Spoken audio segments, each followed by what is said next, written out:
오늘 말씀은 골로새서 3장 1절부터 11절입니다. 그러므로 너희가 그리스도와 함께 다시 살리심을 받았으면 위의 것을 찾으라. 거기는 그리스도께서 하나님 우편에 앉아 계시느니라. 위의 것을 생각하고 땅의 것을 생각하지 말라. 이는 너희가 죽었고 너희 생명이 그리스도와 함께 하나님 안에 감추어져 있습니다. 우리의 생명이신 그리스도께서 나타나실 그때에 너희도 그와 함께 영광 중에 나타나리라. 그러므로 땅에 있는 지체를 죽이라. 곧 음란과 부정과 사욕과 악한 정욕과 탐심이니 탐심은 우상 숭배니라. 이것들로 말미암아 하나님의 진노가 임하느니라. 너희는 전에 그 가운데 살 때에는 그 가운데서 행하였으나 이제는 너희가 이 모든 것을 벗어버리라. 곧 분함과 노여움과 악의와 비방과 너희 입에 부끄러운 말이니라.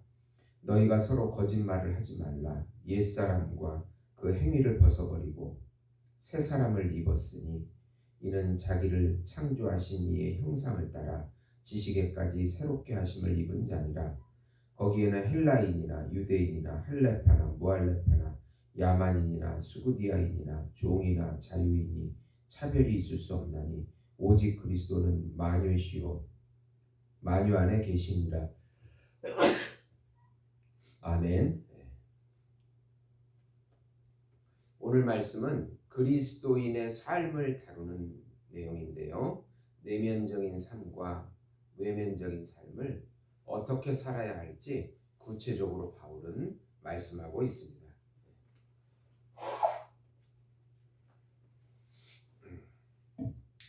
사랑하는 성도 여러분, 복음은 기쁜 소식입니다. 왜 복음이 우리에게 기쁜 소식이 됩니까?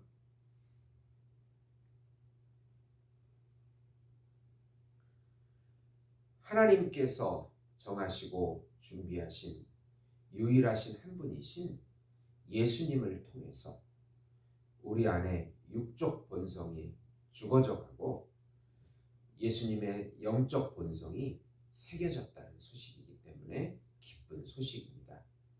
하나님이시며 하나님의 아들이시며 우주적인 메시아이시고 우주적인 왕이시고 또 우주적인 제사장이시며 우주적 선지자이시고 우주적인 어린 양이시고 우주적인 참 인간이신 예수님께서 십자가의 죽음과 부활을 성취하심으로 하나님과의 관계를 새롭게 열어주시고 우리의 죄를 의로 우리의 불순종을 순종으로 바꾸셔서 우리를 의인으로 여겨주신다는 소식이기 때문에 기쁜 소식입니다.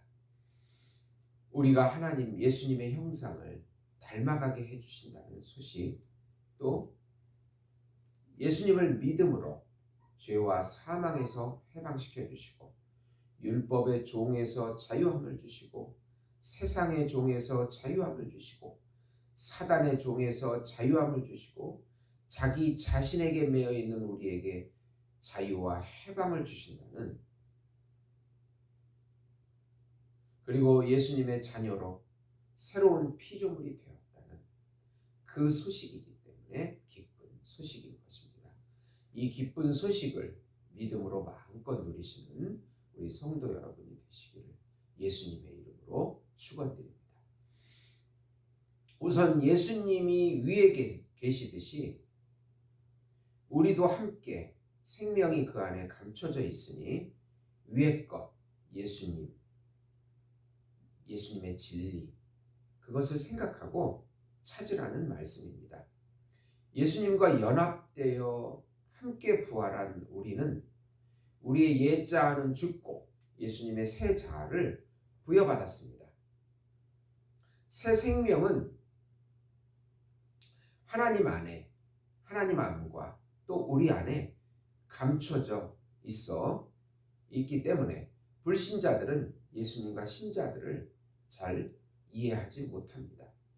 이 땅의 것은 바로 물질과 명예와 그리고 또 자녀나 건강이나 취미나 우리가 이 땅에서 더 좋아하는 것들, 이 땅의 것들, 또 죄악들, 이런 것들을 추구하면서 살아갑니다. 그러나 우리 신자들은 가시적으로 예수님의 생명이, 예수님의 재림이 이 땅에 이루어질 때 그 실체가 다 드러나게 되는 것입니다. 이 세상을 사는 동안은 예수님과 그의 생명을 열심히 알도록 노력하고 추구하고 체험하자는 말씀입니다. 지금부터 영으로 임재해 계신, 우리 안에 임재해 계신 예수님을 누리면서, 믿음으로 누리면서 살아가는 것이 우리 신자의 올바른 태도가 되겠습니다. 두 번째로 우리가 벗어야 할 자아의 본성들은 음란과 부전과 또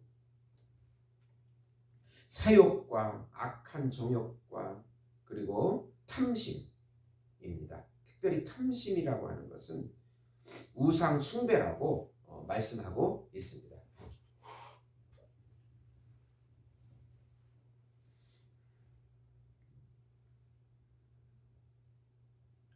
이것들은 우리 안에 있는 죄의 육적 본성들입니다. 불신자로 지낼 때 이 죄의 본성대로 살아왔지만 이제는 새 사람이 되었으니 이 본성들을 성령으로, 이 영적 본성으로 점차로 변화시켜야 합니다. 내적으로 표현되는 분함과 외적으로 표현되는 노여움, 독한 마음인 악의, 비방, 또 버릇없는 말들인 부끄러운 말들을 벗어버려야 합니다. 이제는 새 사람으로서 하나님의 형상을 따라 지식과 의와 거룩에까지 예수님, 목표는 예수님이십니다. 거기까지 우리가 자라가야 합니다. 예수님이 참 형상이시고 참 모양이시고 또 그분이 의이시고 거룩이십니다. 그분까지 이 세상을 사는 동안에 자라가기를 열심히 연습하고 사모하고 추구하는 것이 신자의 올바른 삶인 것입니다. 세 번째로 우리가 새롭게 입어야 할 또 의의 본질들이 있는데 긍휼, 불쌍히 여기는 마음, 자비, 인자, 또 겸손과 온유와 오래 참음, 이 모든 성품들은 예수님의 성품들입니다. 이런 영적 본성의 성품들의 옷을 새롭게 입어가라는 것입니다. 서로 용납하고 또 적극적으로는 용서하라고 합니다. 용납은 겸손과 온유와 오래 참음으로써 오고 용서는 긍휼과 자비에서 나오게 됩니다. 이 모든 것들 위에 사랑을 더하라고 합니다. 이렇게 행할 때 그리스도의 평강이 주장하고 한 몸이 되어 감사하게 됩니다. 그리고 그리스도의 말씀이 풍성하게 거하게 하여 지혜와 권명과 시와 찬송, 신령한 노래를 부르라고 합니다. 무슨 일이나 행하면서 오직 그리스도의 이름으로만 하고 그를 힘입어 하나님께 감사하라고 합니다. 우리 신자들은 자기를 힘입어 자기 이름을 내는 사람들이 아니고 우리의 구원이시고 새 생명이신 예수님의 이름을 부르고 모든 일에 그 이름을 힘입어서 새로운 삶을 살아가는 사람들인 것입니다. 네 번째로 가정생활과 사회생활에 대한 기독교 윤리를 제시합니다.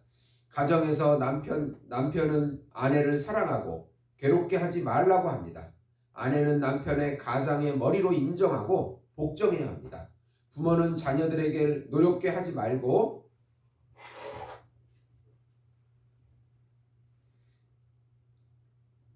자녀들은 또 부모에게 순종해야 합니다. 사회생활에서는 종들은 육신의 상전에게 주를 대하는 마음으로 두려워하면서 성실하게 일하라고 합니다. 육신의 상전에게 일하는 것은 결국 영생의 기업을 주시는 주님께 하는 것이고 그분이 최종적인 상을 주실 것을 약속하고 있습니다. 우리는 하나님의 형상과 모양대로 창조되었기 때문에 하나님의 존재 양식인 삼위일체로 사랑으로 하나이신 그분을 닮아가는 삶입니다. 우리 인간의 삶 속에서는 불공평한 제도 가운데서도 우리가 하나님의 참 형상과 모양이신 예수님 또 그런 사랑을 추구하는 삶을 살으라는 그런 말씀입니다. 가정에서도 자녀관계에서도 사회관계에서도 내 이웃을 내 몸과 같이 사랑하는 그러한 예수님을 닮아가는 삶을 살아야 하는 것입니다. 요한복음 8장 34절에서 36절에 보시면 예수께서 대답하시되 진실로 진실로 너희에게 이르노니 죄를 범하는 자마다 죄의 종이라. 종은 영원히 집에 거하지 못하되 아들은 영원히 거하나니 그러므로 아들이 너희를 자유하게 하면 너희가 참으로 자유로우리라. 우리를 이 세상에서 얽매였던 모든 것들이 예수 그리스도를 통해서 우리가 해방되었고 자유함을 지금 여기서부터 마음껏 누리라고 말씀하고 있는 내용입니다. 사랑하는 성도 여러분, 이 세상을 볼 때 얼마나 낭망스럽고 또 절망스러운지 모릅니다. 그러나 우리는 이 세상에서 다 해방된 사람들입니다. 위에 앉아 계신 예수님만을 추구하면서 그분을 닮아가면서 마음을 새롭게 하시고 믿음으로 예수님을 누리는 삶을 살아갈 때 하나님의 은혜와 기적들이 우리 매일의 삶 가운데 일어날 것입니다. 이 기적을 체험하시는 우리 예수목장교회 성도 여러분이 되시기를 예수님의 이름으로 축원드립니다. 기도하시겠습니다. 위에 계시고 또 영으로 우리 안에 계신 예수님을 사랑하고 그분만을 의지하며 그분만을 따라가는 저희들이 될 수 있도록 인도해 주시옵소서. 어떤 고난과 환난 속에서도 믿음을 잃지 않게 하시고 성령의 충만함을 주셔서 길이요 진리요 생명 되신 예수님과 함께 동행하게 해 주시옵소서. 예수님이 다시 재림하는 그날을 사모하게 해 주시옵소서. 예수님의 이름으로 기도드리옵나이다. 아멘.